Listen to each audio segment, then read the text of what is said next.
Hi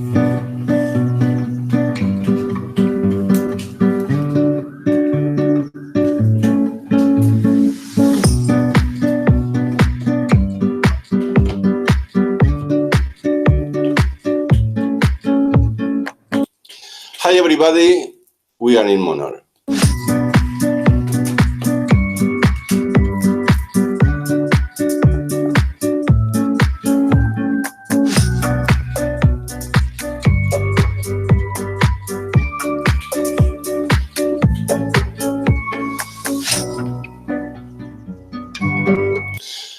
I think, do you know me? My name is Sergio MONOR. I'm the writer of the book MONOR.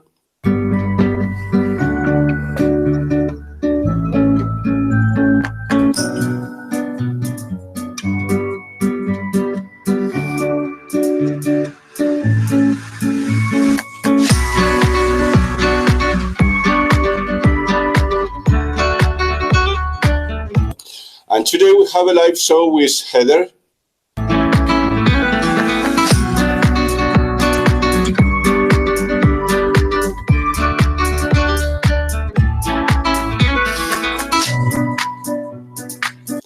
And here with me is my colleague Rosanna. Hi, Rosanna. Hello, Sergio. How are you doing? Now it's up to you. So, dear travelers of the Journeyverse, today we are going to travel with Heather Arnold. Welcome, Heather. Hi, thank you. Thank you so much for having me today. Very exciting. Thank you. Thank you for accepting our invitation. We are going to travel very far, isn't it? Yes, exactly. We are going to travel to some exotic islands, passing through New York, because Heather now is in New York, but her second house is in the Caribbean island. Can you tell us more exactly the name of the island? Sure. So the islands are Aruba, Bonaire, and Curacao. Aruba is the closest to the South American mainland. It's 16 miles away from Venezuela. Bonaire, then comes Curacao going west. West to east. Then would be Curacao and then Bonaire. And they lie in the southern Caribbean Sea, as I said, not far off the coast of the South American mainland. You are a researcher, a writer, you are many things. Would you like to introduce yourself? Yes, absolutely. So my name is Heather Arnold. I am a researcher of the giants of Aruba, Bonaire, and Curacao, otherwise known as the Islands of the Giants. I moved to Aruba several years ago in 2005, and I started a tour company there. I did Harley Davidson rentals and tours and Jeep tours. And what I wanted to do with the company is have historically accurate tours. And what I found out was it was very difficult to find historically accurate information on the history of the three islands. And it was through my research that I uncovered that the three islands had been called the Islands of the Giants, based off of a giant race of people who lived on the island and were encountered by the first Europeans who explored and entered onto the islands.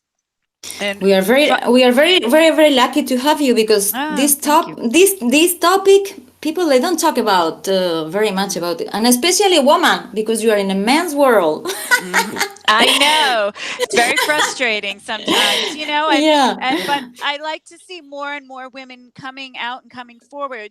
And if your information is accurate and solid, because people come at me all day long and question me just based off of opinions, I think, I feel, I tell them, I can show you, I can prove it.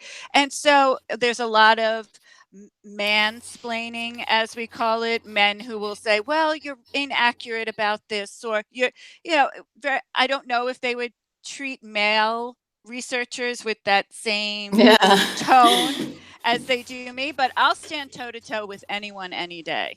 So you have to be tough, especially when you're talking about something that appears to be fiction, because that's what we've been told. You know, Yeah. in fairy tales there are giants, in myths and in legends, and when in actuality there were giants on Earth, and there is physical proof of that, and there is archaeological evidence as well. Did you find easy for the people to the island to provide you with information? I mean, there is a thing they should know the world, the rest of the world, to share, or they want to hide it by them to themselves. Well, once, you know, I started sharing the information with people, particularly on the islands, I started getting all these private messages. I always wondered about this stone. I always wondered why this was like this, from people on the islands, and sending me pictures and thoughts of what they always thought. And what, you know, we were always taught this in school, but we always had a feeling that maybe this was the truth. And through this interaction with the people, particularly of Aruba, because the archaeological record is most preserved on the island of Aruba.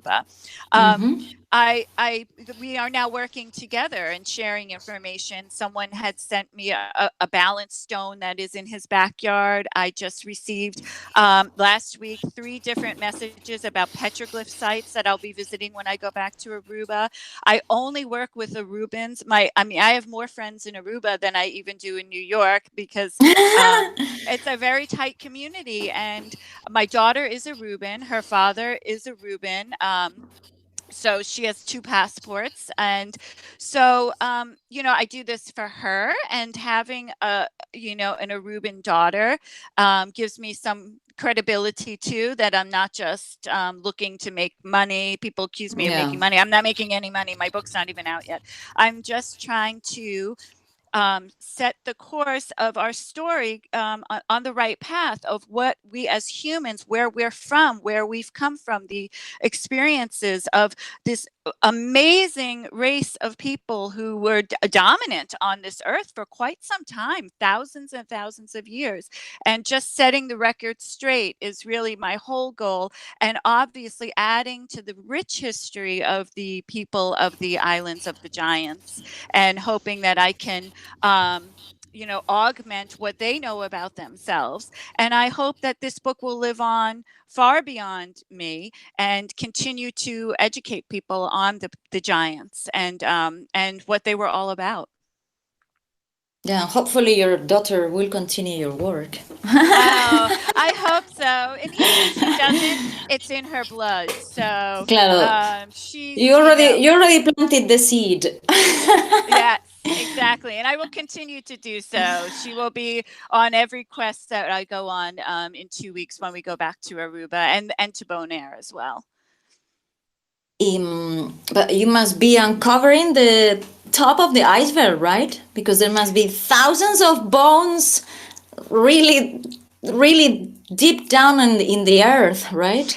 Absolutely correct. And, you know, you have to balance a fine line. And I work with the archaeologist, the head of scientific research at the Archaeology Museum in Aruba. I also have done work with the head of archaeology in Curacao, and I hope to make a connection in Bonaire when I go this month. Yeah, June, this month.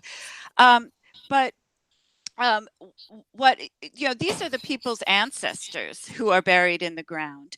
You know, we can't look at it as, oh, let's dig it up, let's get the bones, let's suck out the DNA and do testing and C14 testing. I mean, that would be fascinating and wonderful and easy, except you have to have a deep reverence and respect for these people who have died before us, maybe as far as 8,000 years ago or more. And so right, and more, exactly, probably, definitely more. So you have to teeter a line, and always show respect for the dead. And even if we come across something in our research, we always leave it where it is. I tell the archaeologists, we recently last year uncovered petroglyphs that, as far as I know, have no documentation whatsoever. And I told the archaeologists right away, I protect the site by not saying where it is. And whatever part I can do just to bring awareness. I would love to bring in like ground penetrating radar and LIDAR, all these different types of non-invasive testing methods to determine where further graves are. Unfortunately, a lot of the burials are uncovered due to construction. And and the first phone call by a lot of the people on the construction site isn't to an archaeologist, but to the police, because they think they have a murder mystery on their hands. And so then the police come and they desecrate the whole scene because they don't know. It's not because they want to. They're treating it as a crime scene when it should be treated as an archaeological treasure trove. Yeah, exactly. So that's one thing. Like, for example, the most recent burial that I am aware of was found by accident from a man who was looking for bird eggs and high up on a cliff in Aruba. And he put his hand inside a cave, and instead of coming out with an egg, he came out with a bone. And it turned out it was a burial, a very interesting burial, definitely an archaic burial of the giants. And it was a mother and a daughter and a monkey. And each of them was treated with an elite status burial, including the monkey, which was very interesting. So clearly, this animal held an elite status and a very important status with these two females, and to give it essentially a royal burial, which would mean various grave gifts, certain painting that would go on. Recovering the bones, once the bodies become bones, recovering the skulls and painting them in an ochre that was made obviously locally on the island. So before last year, it was thought that there were no monkeys on the islands. And here you have a monkey that was given a royal burial in a grave that was just discovered. So there's so much more to be discovered and so many more pieces of the puzzle to be put. The archaeologist, by the way, with regard to that burial, did leave it intact because it is a sacred site and it wasn't in harm's way. It's quite sequestered, so it's relatively safe from any looters or anything happening to it. But it is interesting to know that even though these islands are so small, there's so much rich history in the earth, and I believe also under the water, that could contribute to the rest of the story of the giants that we're really just now piecing together. Yeah, because you talk also about the tunnels. Like there is a connection between the islands and Venezuela, right? That is the locals have told me, several locals over the years, that there is the caves in the three islands are the largest cave systems in the entire Caribbean. You will find burials there, you will find petroglyphs, you will find evidence of habitation. And the local people have told me repeatedly that there is there are tunnels from Aruba to Venezuela that are submerged now in the water that extend all the way 16 miles back and forth between Aruba and the mainland. I don't know if that's true. I've never explored it. I know a map of the entire cave system does exist. I'm still looking to get access to it. But as far as I know, that is the story of the locals. It would be inaccessible as far as I know now because it would be underwater. But perhaps at one time when water levels were lower, this was something that was used as a causeway between the mainland and the islands. But that I don't know. But I would love to know more about that. Yeah, like everybody else. We are eager to know our roots. Exactly. I thought you were wanted to ask something. Vale, pues let's go with the pictures. Let's go. So, which one? What about the skull? The skull with the hand. This one. Because it's very cool one. Why does he or she has her or his hand like that? Yes, it's very strange. So all the burials of the giants they're buried in the fetal position with one hand to the face. So it's either the right hand or the left hand. And there are, in the archaeological records, they determined how many burials have right, how many have left. It's undetermined why some have the right hand, some have the left hand. If their right hand is on their face, then they are lying this way. And if their left hand is on their face, then they're lying this way. So most, actually probably all of the burials are going from northwest to southeast. So they're following lines like this. All the petroglyphs on the islands follow lines like this. This is a common theme, particularly in South America, and now going into the Caribbean, this directionality. Again, it's unknown why. This skull was uncovered by an independent researcher who had heard the stories of there being giants on the islands. And he, fortunately, was wealthy and was able to begin his own exploration and exhibition to Aruba, to a particular cemetery, archaic cemetery, and located in a beach called Malmuk in Aruba, where a farmer had uncovered a skull.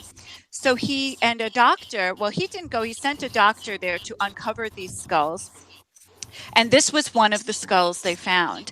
The anthropologist from the Tropical Museum in Amsterdam came to Curacao when the skull was brought to this gentleman's office in Curacao, and she analyzed it, and this and other skulls and other bone material.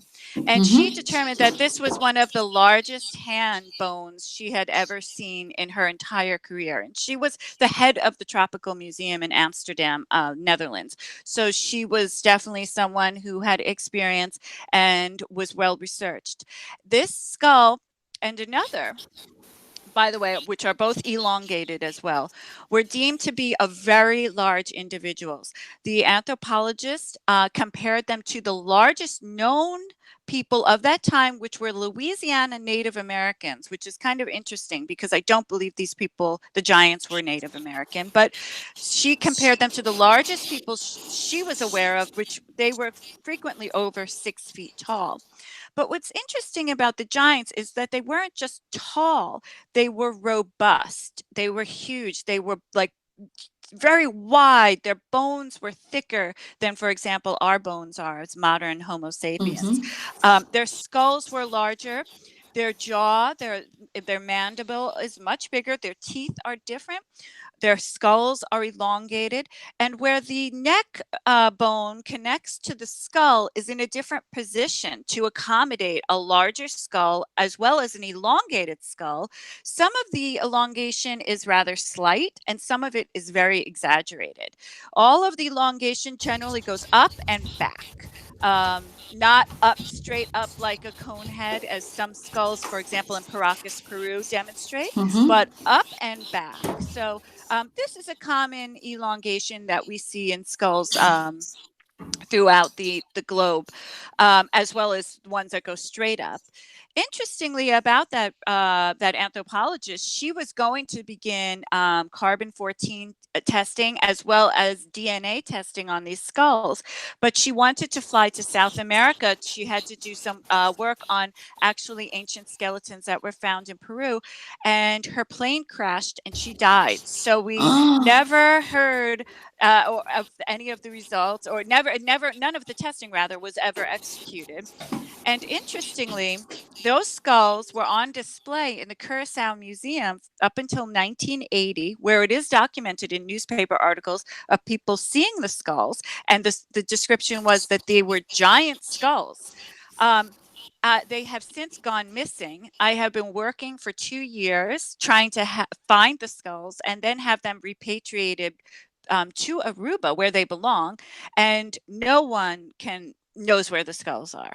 People have told me they're in Holland. People have told me they're in England. People tell me they're in the States. No one has any idea what happened to the skulls. Now, I have to believe everyone. I don't think there's a cover-up. Maybe there is. Maybe I'm being naive. But it's interesting. Again, here is an instance where a lot of these bones simply go missing.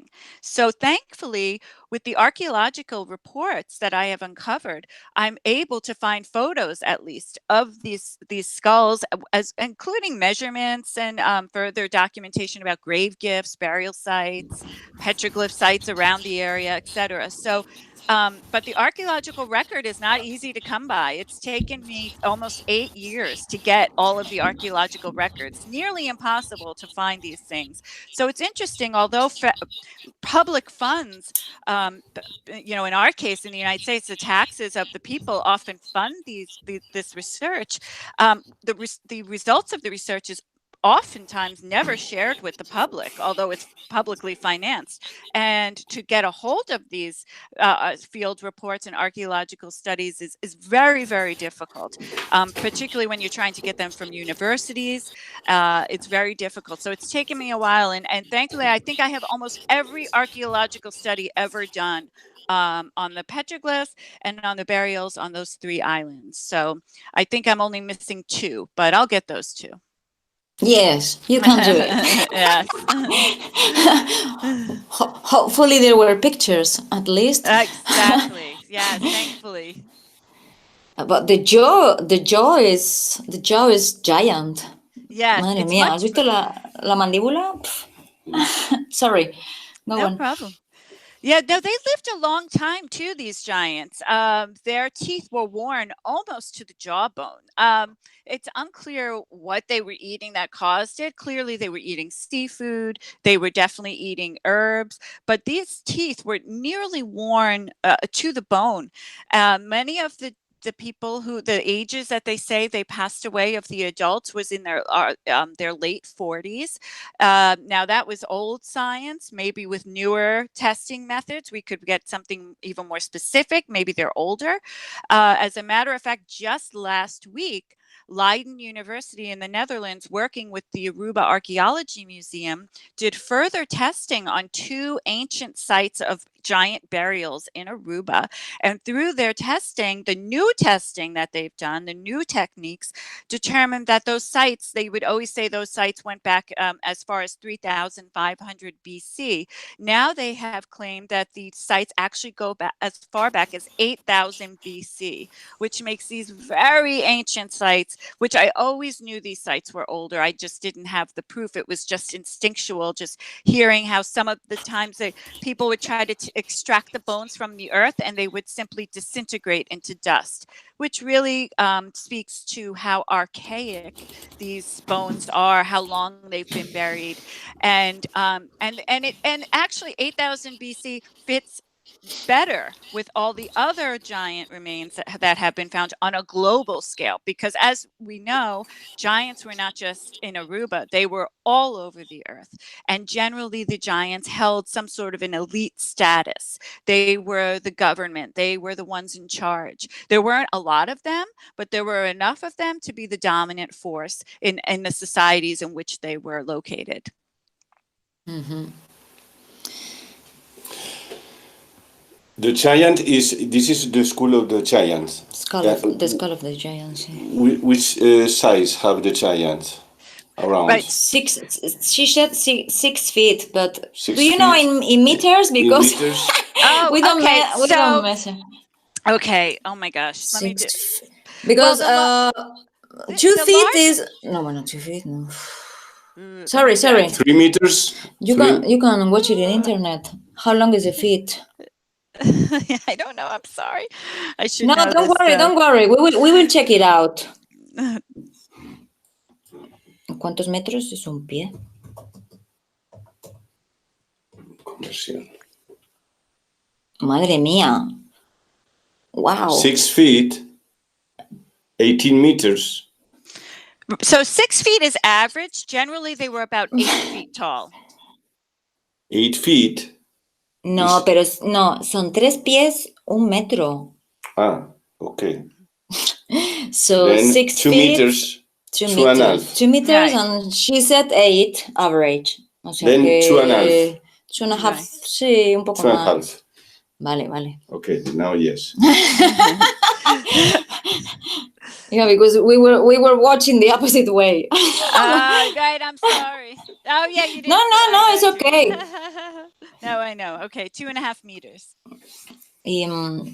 So what is your theory of the origin of, or there is not only one place of the origin of the giants? Because you said you are sure they are not coming from North America. So do you Well, have any?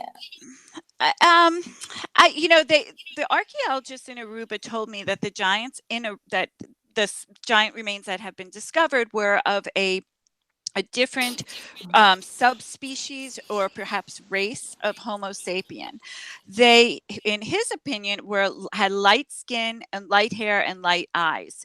They did not show any of the structures in terms of the skull, the facial shapes, eye sockets, ear sockets, etc. Did not show any of the characteristics similar to a Homo sapien sapien, that or even a Native American, that it was clearly probably a light skin, light hair, light eyes, giant race of people.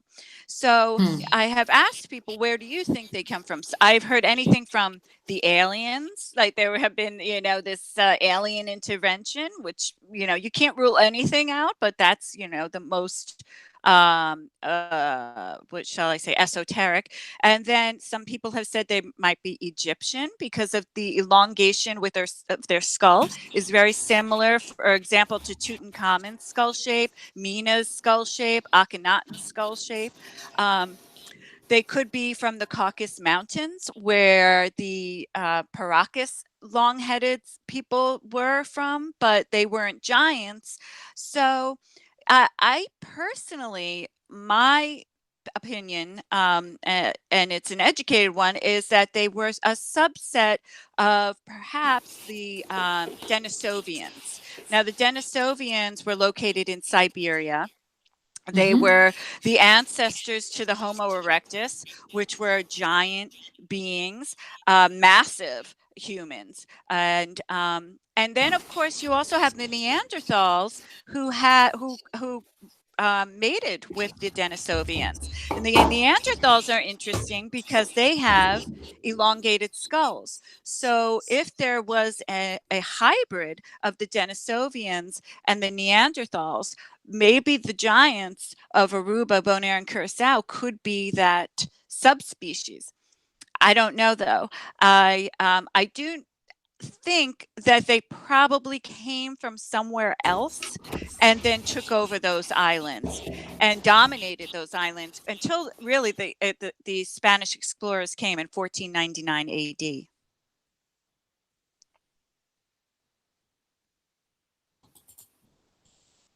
Te has quitado el sonido y no escucha. Sí, can you hear me? Yes. Yes. Yes. Denisovia. Denisovia. Denisovia. Sova. Denisovanos. In Spanish. Denisovan. To have an idea, because she said they have light hair, light skin. They could be the ancestors. All right. And they were based in Siberia. But now they've just recently uncovered some of Denisovan bones in Tibet, and they also found them off the coast of Taiwan. So the Aboriginal people of Australia have Denisovan blood DNA in them. They have the largest concentration. So yeah, so that's curious too, because they must have traveled very far and were clearly doing so often. And their DNA is so strong that it still remains to this day, including Neanderthal DNA as well.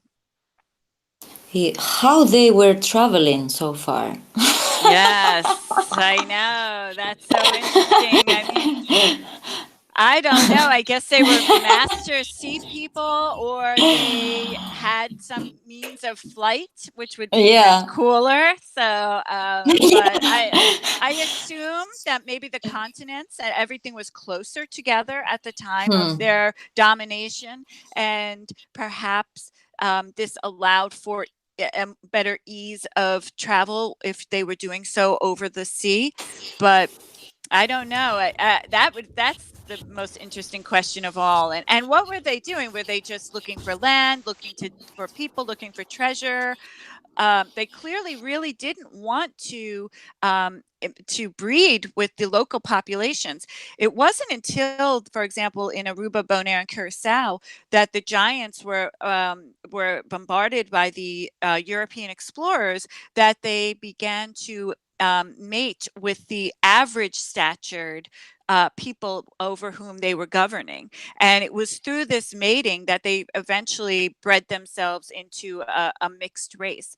As a matter of fact, 70% of the people of Aruba who have never left the island still retain part of the DNA of the archaic people of Aruba, which are the giants. So they still have this DNA in them, which tells me that clearly the giants began breeding with outside of their species just to keep themselves going, which would make sense in any species that has the threat of being killed off.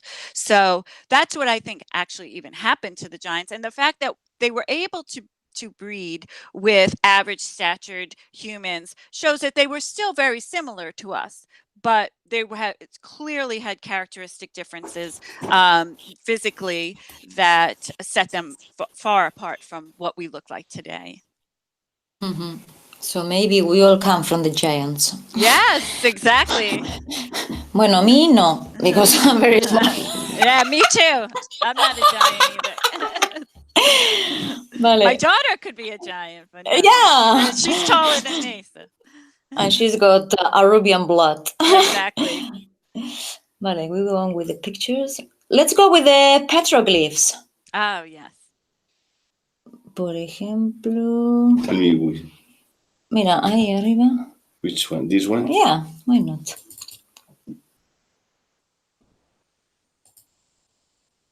Those are the last pictures you downloaded. Okay, so that was from today. I think so. Those are the ones you downloaded today. Those are a little bit unclear. Those are very old, in terms of their age. But these are the ones I found last summer. My daughter, myself, and my friend Rodney. We found a whole petroglyph panel that, going all the way back to the early 1800s, I have seen no documentation of this petroglyph panel whatsoever. I showed the archaeologist, as soon as I found them, the photos, and he said he had no recollection of ever seeing them. I explained where they were. He didn't even know that area existed within the cave. It was deep inside a cave. It looked as if it could have been done yesterday. So these sites on the island that look just so pristine, they are very hidden, very inaccessible, difficult to get to. People don't have access to them. You wouldn't even think, by the way, to go in this little hole anyone driving by who would see this hole would say, I'm not going in there whatsoever. And of course we got so excited. We said, let's go in. And we went in, and we saw some petroglyphs on the outside, very worn. By the way, these are all worn. You can tell there's lichen growing on them. They're thousands of years old.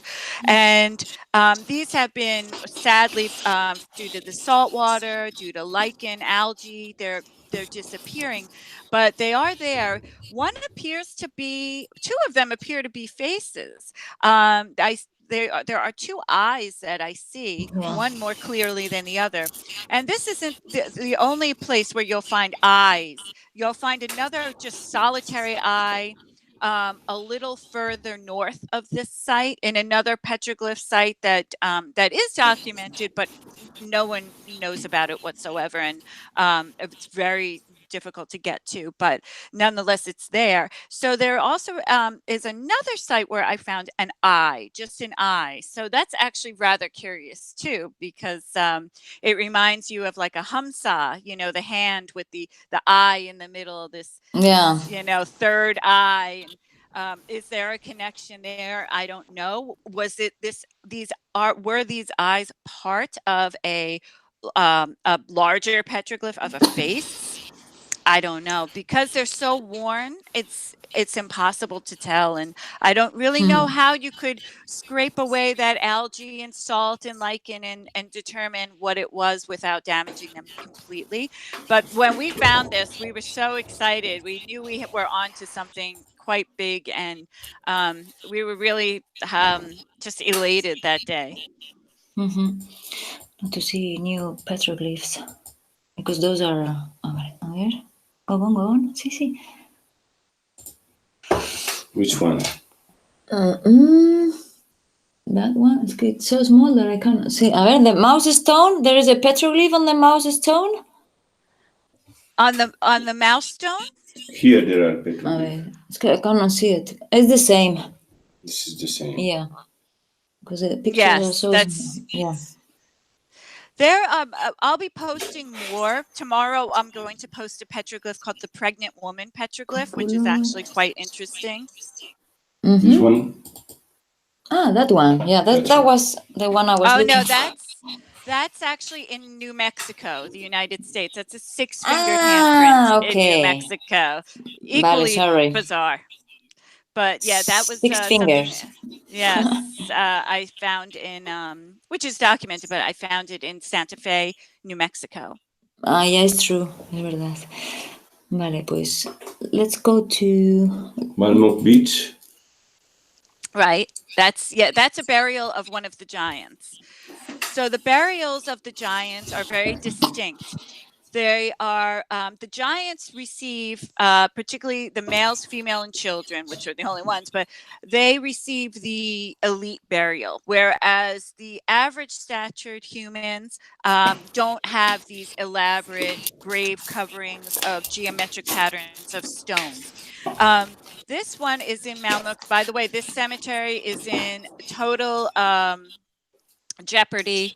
They're trying to construct condos here and all other things, and it's really it's absolutely horrifying. So that's why, another reason why I want people to know about these things, because it's important to preserve these sites, or at least excavate them or research them as much as possible before you're about to go in with bulldozers and all these other construction equipment. But so this is a site where they would put circles of stones, or they would put huge vertical blocks of limestone or diorite with a central stone in the center. Very similar to almost like like megalithic size stones on top of the graves. Those graves were reserved for the male giants.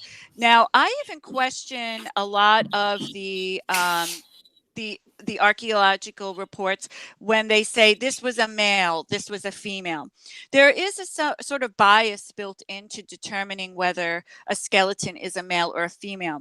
This is considered, this type of burial, as well as the other burial I spoke of, is considered a central burial, meaning from this burial, other smaller, presumed less important burials are scattered about.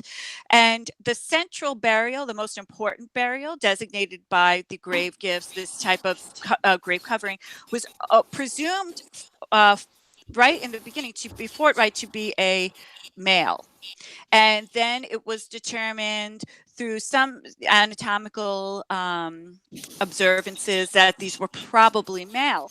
Now, you'll see in the archaeological reports, they'll flip from year to year. It was a female, it was a male, it was a female. So the archaeologists themselves aren't even set on whether these central burials were male or female, which is actually quite interesting, because I believe the giants, particularly on the islands, had a matriarchal society through various other evidences that I've discovered. So This is a burial, they say, of a male. And what this is a bunch of stones made into a circle. And from this, they would have shaped in the shape of an isosceles triangle, the burials coming out. So this would be at the angle. The circle would be at the tip of the triangle, and then all along the sides are the average statured humans, and then the two angles would have elite burials again, and then average statured humans in between. And this formed isosceles triangles over and over and over again. The giants were obsessed with isosceles triangles. As a matter of fact, I determined that two major rock formations, as well as a very important cave site, form isosceles triangles, giant isosceles triangles that extend over the entire island. And this is repeated over and over again. Even if you match up some of the petroglyph sites, they form isosceles triangles. This is a continued pattern that they followed. And it's quite interesting, and another component of the puzzle. Why were they so focused on isosceles triangles? It's bizarre. I have theories, but it's a very strange thing. My one theory is that they were mimicking an isosceles triangle constellation that appears over the sky from about 8 p.m. at night to about 9 o'clock at night after the summer solstice. And it appears just briefly and then it's gone for the whole year. And maybe this was and it is in the shape of an isosceles triangle. Maybe this has something to do with it. Maybe it's even more strange and bizarre. I don't know. I can't figure out the connection between the isosceles triangles and the giants and what was the importance to them. Now, forming geometric shapes on the earth through using natural locations as well as man-made locations is a common theme, again, found all over the earth, particularly in Europe, as a matter of fact. So this isn't something that's peculiar. This isn't, if you look on a global scale, whenever I'm looking at the giants, I don't just look, oh, it's in Aruba, it's right here, it's only in Aruba. I look at the whole earth and what was going on contemporaneously to the time of these burials and these and the giants' existence. And then you'll see patterns exist, for example, like the triangles, which is very strange. Yeah, always connection with the sky. so maybe you're right. Nah. La cúpula. Cúpula. Sí, eso. Oh. That's very interesting. Yes, I love these. Yeah, this is why I believe, or one of the many reasons why I believe that the giants held a matriarchal society. These are cupules. So these are cup marks scooped out of, this is a diorite boulder. Diorite is one of the hardest stones in the world. As a matter of fact, a lot of the sites in ancient Egypt are made of diorite. It lasts forever. It's a very good building material. It's a very good record keeper. So sometimes these scoop marks, and as far as I know, I have no idea how they made these. There were no tools found nearby, as far as I know. Sometimes they'll form sky maps. Sometimes they're like in this case, this is a very common thing, that way that you'll see cupules. You'll see them on a perpendicular stone, and so they're usually facing southeast. They're southeast, and they're all these stones. They're not just random. You can see a pattern. Either it's up or down or across, or it's not a random situation. And some of them are very deep.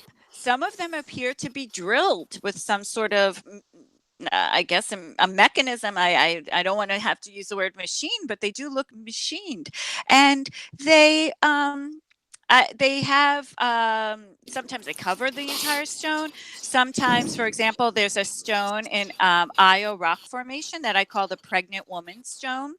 It is when they find and this is again a common theme across the globe. They'll find a bulbous rock, a boulder that looks like it's pregnant. So it's got a bump at its base, and they will make just one hole in the center of this bump on the stone. And that is believed to be a belly button of a pregnant woman. And I also saw this. I went to Easter Island last year, and I also saw this on the female moai. A lot of people don't know, but there are many female moai in Easter Island, and they are designated as being pregnant. And because they have the same type of cupule in their belly, that's like an innie belly button, showing that perhaps it's pregnant.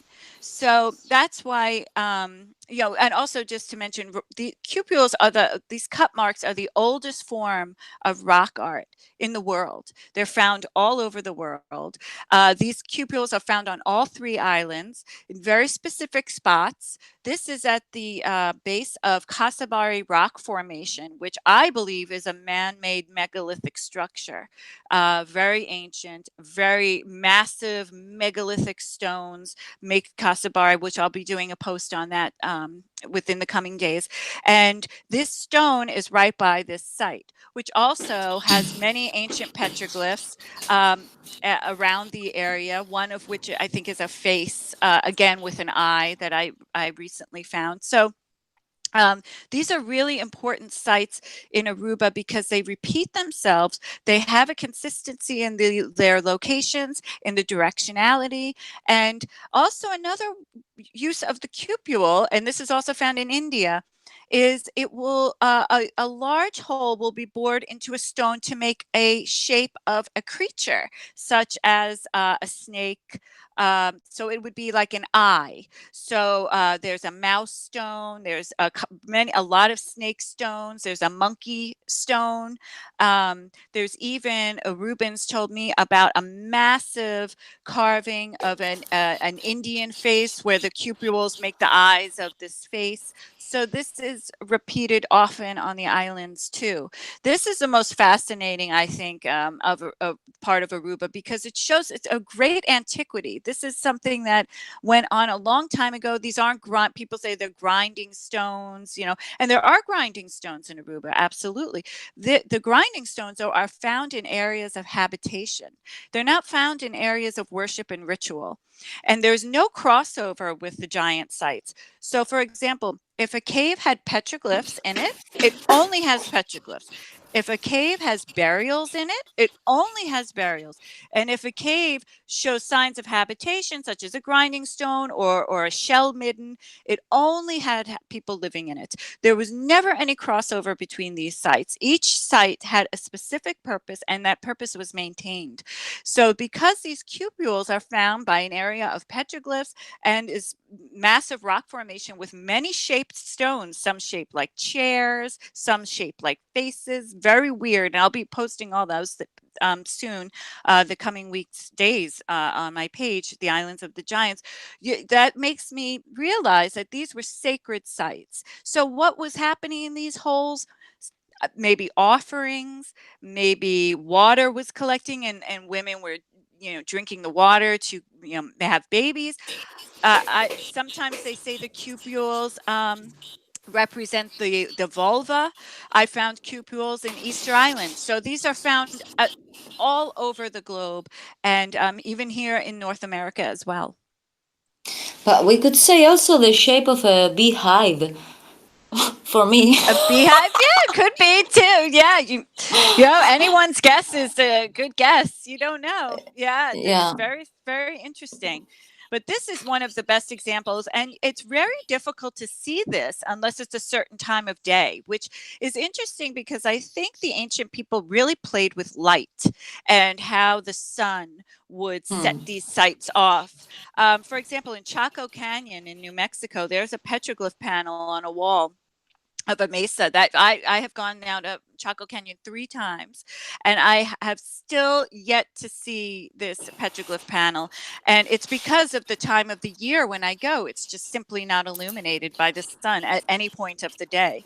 So I think certain petroglyph sites, cupule sites that were only designated to be seen when the sun would hit them at certain times. So it could also be, for example, a time marker as well.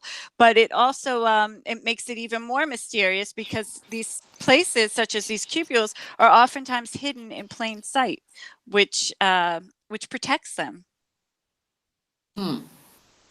Okay. There are more pictures of the cupula. It's another one, isn't it? Yes, that's another one. And this one. Yes. Very strange. Looks like a turtle. Yes. This one looks like it could have been a rock that was one time one rock together, and it looks like it broke in half. Yeah. The islands were the site of 3 mega tsunamis that came through. The first one was between 400 and 500 BC. And it is believed by geologists that the 3 islands were actually one island at one time, and that through this series of mega tsunamis, the 3 islands were made into the one island was made into 3. And this is why I say I think the evidence is found underwater as well, because if there are these 3 mega tsunamis that are causing islands to separate, essentially being covered, submerged by water, there could be a lot of ancient material under the water too, and this would require this could be done even non-invasively, first scanning the seafloor and seeing if anything is out of place. I know already I've identified a site underwater where similar stone monoliths are positioned in very interesting positions, similar to those we see above the ground. And I told the archaeologist recently, I told him that I believe that a lot of these ancient sites are submerged. And this is also, again, a global phenomenon. When the sea levels rise, it's, basically submerged all these ancient sites, and not all these, but ancient sites on a global scale. And the under the sea, I believe, is a treasure trove of more mysteries too. Okay. This one, incisors. The teeth. Oh, yes. Yeah, the teeth, these are shovel-shaped incisors, and this was another great indicator that when an archaeologist was uncovering a skeleton, that these were definitely of the same species. That's how they were able to tell that this was a species not just on Aruba, but also found in Curacao and Bonaire. They had elongated skulls. They were large humans. As a matter of fact, one archaeologist thought that they were not Homo sapien at all. They were a different race of humans altogether based off of their anatomical differences. And they all have these shovel-shaped teeth. And also, interestingly, a lot of the skulls have almost all their teeth still in their mouths, which is really impressive. So they were healthy individuals. And as I said, they were worn, some of the teeth down to the bone. So these were people who were having a very successful life in terms of health. The only real diseases that could be determined by the archaeologists that these people suffered was humpback, really osteoporosis, I would assume, and some arthritis, and one skeletal remain where these teeth these are in Malmuk, I believe, those teeth, where these skeletal remains were found. There was a burial of a dwarf, of a little person. And this is a common thing with giant burials, where you'll see giant burials, burials of giants on a global scale. You'll also see burials of little people with the giants. And given a burial equal to that of the giants. So this little person was given an elite burial. Now, What did that mean? I don't know. Did it mean that this person was held in special regard because of their stature, because they were unique?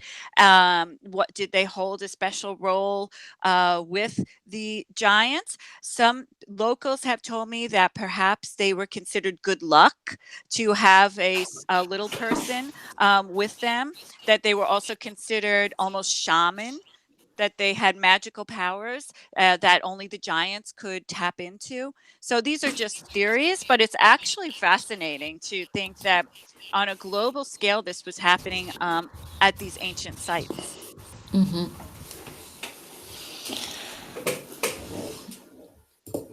Okay. This one we have seen. We have this school.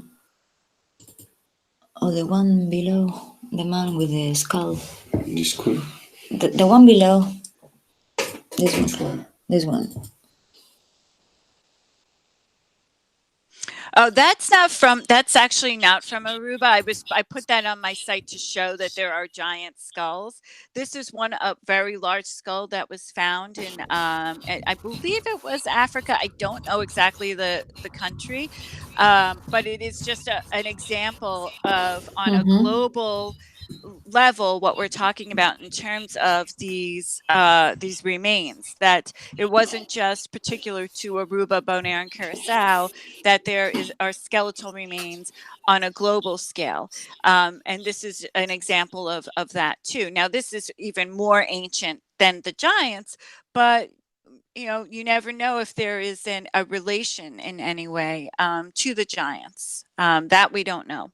So on my page, The Islands of the Giants, I also share history of giants found all over the earth, just to tie it all in together.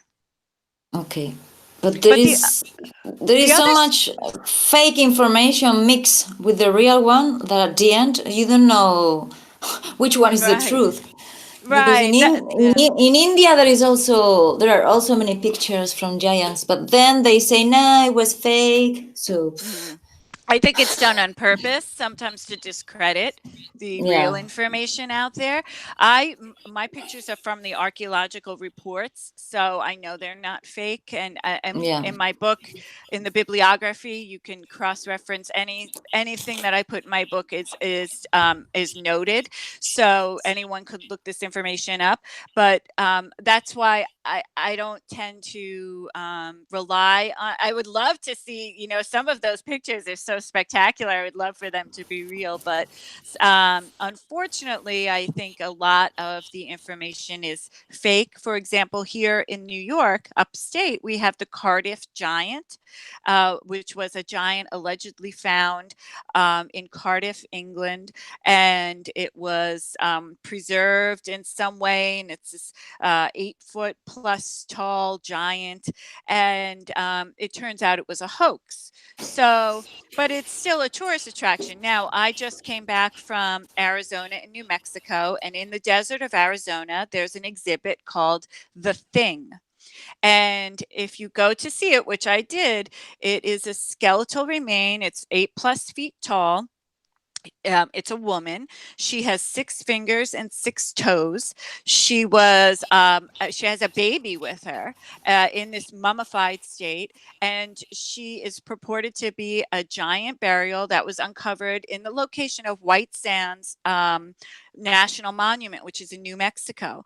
And interestingly about White Sands National Monument is a lot of giant bones have been discovered in this area, so much so that the United States government actually annexed part of this desert landscape and put it as part of the U.S. military. So no one can even go on this site anymore, which is actually quite curious.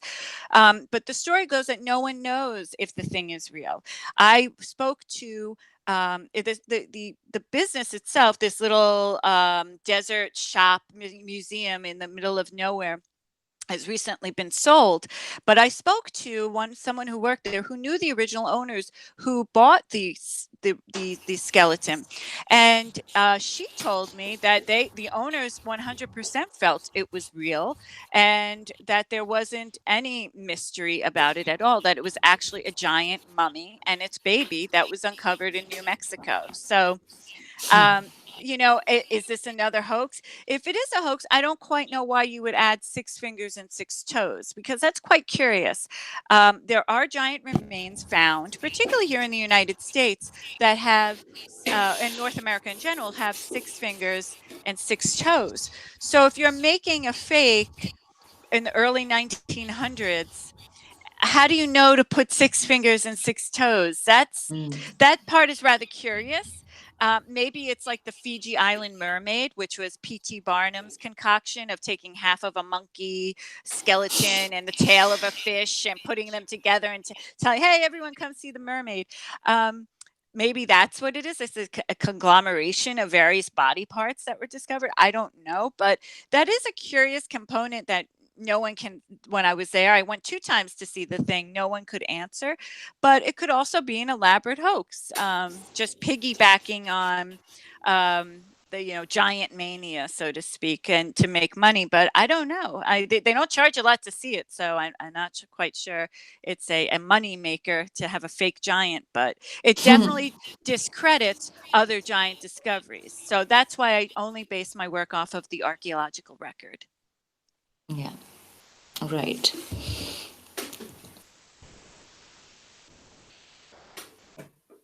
This one, page from the book, MONOR, we have seen this one, the mouse stone. Yeah, and then the page from the book.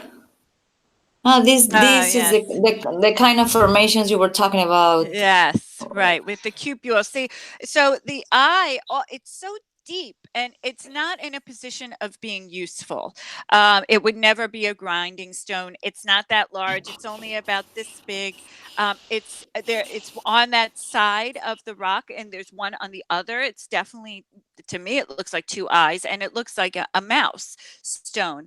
This isn't the only stone that exists that looks like a creature. That, like, as I said, that you'll see this, these eyes in stones that are carved to look like snakes, and also a giant stone that's made to look like a monkey.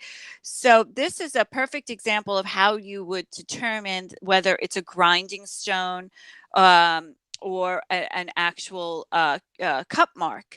And it's because it would serve no functional purpose if you're grinding grain to have a stone like that. And also because it looks like a mouse. And if you go to Aruba and see the whole stone, you would notice this. Also, it's at the site of another sacred site called the Io Rock Formation, which also has petroglyphs. It also has alignments with the solar equinox and the summer solstice. So these sites also have a cosmic connection, and these particular stones that look like they are being made into something, for example, an animal in this case, are again located at these specific sites that definitely involved ritual and worship. And that is the distinction between finding a grinding stone and a hole for grain. Mm-hmm. Yeah, that's a close-up. I mean, it's almost perfect. And that's the pregnant woman stone. That's an example of a bulbous stone with a bulbous end. And then this hole is put in the center of this bulbous part of the stone. So again, you see this globally. And this stone is also found at Io Rock Formation. And at these sites on all 3 islands, you will find effigies carved that look like females. There's a female dominance of these ancient sites. One cave I'll be visiting in Bonaire in a couple of weeks has outside of the cave a stone that's been carved into a full-bodied woman with face. She has a cloak. She is still revered to this day by the local population. In Curacao, in a cave, there are stalagmites, or both. I'm trying to figure, because there's some that are coming down and up. They are carved in the shape of a female face repeatedly within the caves. It's always a female. So, which is actually interesting. And they always have a headpiece on, some type of head garb, which is also rather interesting too. And this stone is there. All the stones are highly weathered. At one time, it could have been more greatly carved and could have had a face and more detail to it.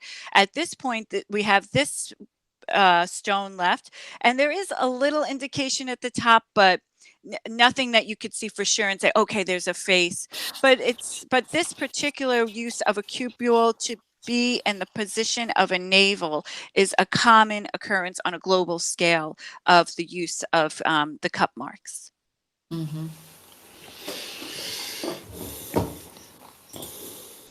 It's done. It's only this and this Vale. one. This Pues, if you want, Aruba. we can finish with this page. No, we have. Unless you have We questions. have two things more. Two. Well, the one skull that you Just- did, there is a skull that you passed by, which sí. is This one. This. yes, that's key. This was that when the archaeologists had to admit there were giants. This is the piece de résistance. This is definitely, when I stumbled across this, I was so happy because it was an archaeologist admitting there were giants. So this was found in Bonaire in 1976, and it was again a construction going on. They were building a school, and they stumbled across this giant burial. This is called the Bonaire skeleton. It's presumed to be at least 8 feet tall. Its bones are larger and thicker than a modern human. It was the most intact giant burial remain ever discovered, and it caused the archaeologists to conclude at the end of the entire archaeological report on this skeleton that Vespucci, Amerigo Vespucci, who was the first one to call these islands the Islands of the Giants because of his interaction with the giants when he arrived in 1499 AD, the archaeologist was forced to say Vespucci was correct, that this skeleton more or less confirms there were giants on the Islands of the Giants. So it was a confirmation by an archaeologist that giants exist. And this, to me, it says everything. That because of this skeleton, this discovery, it was undeniable that this was a giant being who was very archaic. Now, interestingly, they dated this one to 760 years ago, which could be true. I'm not sure. Because what this archaeologist and another archaeological report had to admit was that the giants and the Europeans were contemporaneous. It was believed at first that this species of human died out, and then people came from Venezuela and then took over. And these people from Venezuela, the mainland, were average statured, shorter skulls, nothing even physically similar to the giants. But once this was the C14 dating was completed on the skeleton, it was dated to be 760 years old. The archaeologists then concluded that perhaps the explorers did come across the giants, and the average statured people and the giants lived together harmoniously, or well, at least together, for quite some time until the Europeans came, at which time, of course, as you know, they probably mated within each other just to survive if they weren't killed by disease or violence. So this skeleton is so important to the archaeological record, and I'm so happy I uncovered this this admission, because it really is the first admission by someone of that level of prestige, who has seen the bones with his own eyes and researched the skeletons on his own and determined that this was indeed a giant and there were indeed giants on the island. This photo, chamber on limestone. Ah, that's such a weird place. So this is at the base of a huge, I guess we would call it a mesa in the Southwest. It's this giant outcropping of limestone. And in this limestone outcrop, There are several caves, and one of the caves contains a burial of giants. This burial was very interesting because there was a central burial of presumed to be a man of large stature, and then like spokes in a wheel were the other burials coming out of this main burial in the center. Below those caves, which are about 450 feet up off the ground, is this chamber made of limestone. Nothing is holding it together except for the weight of each of the other stones. They don't interlock. There's no mortar, and it appears to be once a part of a greater construction, but it's impossible to tell because most of it has been overgrown. There is also a 5-foot tall killer bee nest that is right behind this, that if you come near this place, they will come, they swarm at you, the bees, and attack you. So it's very difficult to do research in this area. I always try to go back to this site. It's almost completely overgrown now. If you went to see this site, you would probably not find this chamber. And I've asked the local people who built it, what is it for, and no one has any recollection. No one's heard any stories, which leads me to believe this is possibly an archaic construction. It is not unknown for the ancient giants to have built walls. This is actually the second type of walls chamber situation found. The first one was in Curacao, where there were remnants of what they called an Indian wall, which were walls built up in a cave, very similar construction to this. So they were clearly constructing things that this chamber could have been something for ritual. It could have been for, I doubt it for habitation, because it's kind of a strange setting. Reminded me very much of the chambers we find here in upstate New York that are very ancient as well, about 2,000 years old. So that same type of construction with the large stone at the top and then those walls on the side, and it kind of goes back in a concave fashion. This has a hole in the back of the chamber, and it's a very strange site. I wanted to go in it, but as I said, I was attacked by bees. I always try, so I'll try again, and hopefully maybe the bees moved on. I don't know. Let's hope. Or maybe you will have to use a special suit. Yeah. Well, they say with that suit that the killer bees can still go through that suit. I don't know if that's true or not, and I don't really want to test it, but no, don't test it. You have to work. Yeah, exactly. You have to uncover much information. And that's one of the pages of the book you're writing, or? This was actually what was presented about a week ago. Showing that the University of Leiden had been working with Aruba and determined that the ancient sites on the island that had these giant burials were actually archaic sites. So it pushed the age of those sites from 3,500 years ago to 8,000 years ago. So that is the importance of this, in that, and this is part of an exhibition that is now in Aruba in the Archaeology Museum, which I'll be visiting obviously when I go, and I will check out this exhibit. But it was one of the major conclusions of the investigators recently. So as I said, this is about a week, maybe a week and a half old, that the ancient sites on the island are far older than they ever assumed due to newer testing techniques that they were able to apply to those sites. So that's all. I don't know if she wants to tell us. You want to tell us something else, or?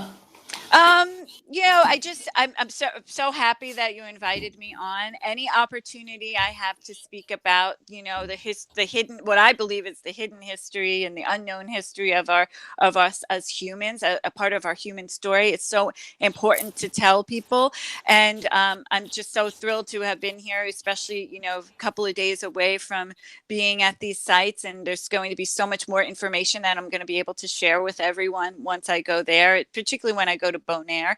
And it's a very mystical, amazing place. And I guess the takeaway is this. So Aruba is a very small island. It's only 20 miles long and 9 miles wide, but there's still so much mystery to uncover. And I want to motivate people to look around, even where they live, and see if there are mysteries, even where they are. You know, a stone is positioned in a way that they never. They always had a feeling, is this, so, you know, this doesn't seem right. This seems something's different about this area, this stone, this cave, and really begin to question, because it's the questioning that will begin you on a quest, and hopefully begin to uncover a lot of the mysteries that we still don't know about. And I hope that my work motivates people to do that, and continues to do it, especially once my book is completed. I hope that it will, as I said, motivate people to research more and ask questions, and not just accept what we're told about a site or a history, but to actually try to peel away the layers and determine, is it really the whole story or not? And so I thank you for giving me the opportunity to do this. Yeah, we really appreciate your work. We hope the beach will remain untouchable. Exactly. Well, yes, thank you so much. Thank you. Thank you for your effort for give us such information, interesting, my and pleasure. we wait more information in the future. If you can recover more information, discover more. Absolutely. When you release the book. Yes, yes, and also thank you for bringing that up. I will be speaking here in the States. It's my second time doing this conference. In November, I will be speaking at Phantom Fest. It's in Virginia, Lebanon, Virginia. You can find the information on Facebook at Phantom Fest. It's PHA Phantom, you know, Phantom with a P. Yeah, Phantom. Fest, right? 2019. And it's run by a great guy who actually has his own paranormal investigation team.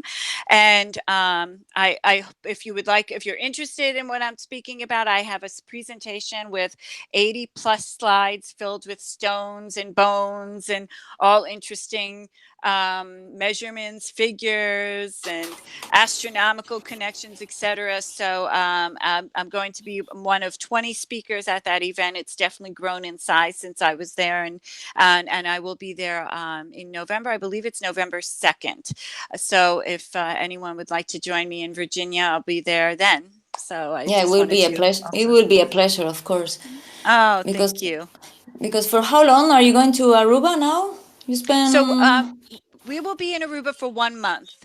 So every day we'll be exploring, and then I will go in between that time. I will be going to Bonaire for a couple of days and doing some investigating there, and then going back to Aruba to do more investigating. And in Aruba this time, I've been made privy to 3 petroglyph sites, which some are in private property, and I'll be shown those sites as well. And I'm very excited, because these petroglyphs are very difficult to get to, and they're very unique, and could just tell a whole other story about the giants. It makes it even more complex and more interesting. And I'll be checking to see if there are astronomical alignments. I will also be in Aruba for the summer solstice, which is also interesting, because I do find alignments between the setting and the rising sun of the solstice with some of these sites on the island, which is a common theme, again, on a global scale. So I'll be sharing all my information with everybody,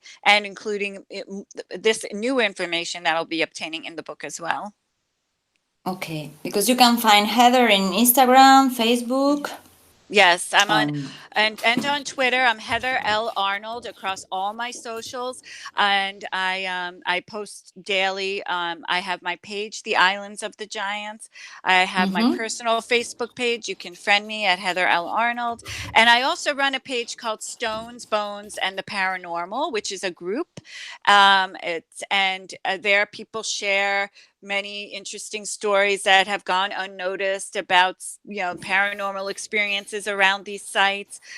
skeletal remains that were uncovered, megalithic sites that are found across the globe that previously were unknown, and other interesting facts that it's a one-stop shop for all these stories that may slip through the cracks, or that people wouldn't even know where to find them. So I encourage you to join that group as well. We will. Well, so you want to put our web page? Yeah. Just to say bye-bye.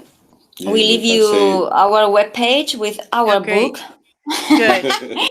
Which is different, very different from yours, Right. but which also talks about our origins, and we go Nice. through linguistics and, well, many things.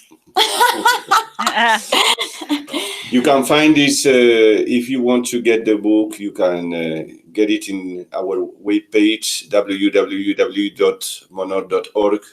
And you have any doubt, you can ask any question in the mail, rosanna@monor.org. The book, you can find it in Spanish, in English, and in Portuguese. And thanks very, very, very, very much to Heather for all this information. We are very glad to have you have been with us, and we hope the next time you can give us more information, interesting information. And we wish you the best, and we wish you can conseguir. You can get all your willings, desires. Thank you. Thank you. Your project. Thank you very much. I appreciate it. And thank you again for this opportunity. I really enjoyed it. Thank you. We get in contact, and here you have the window.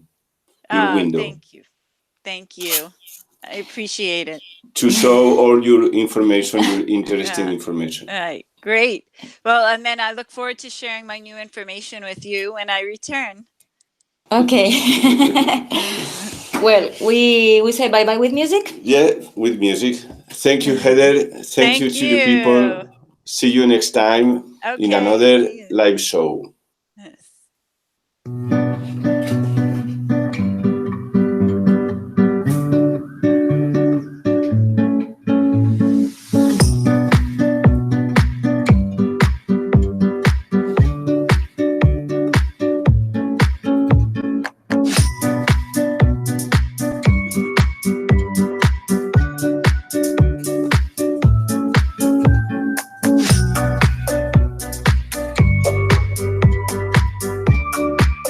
Bye-bye.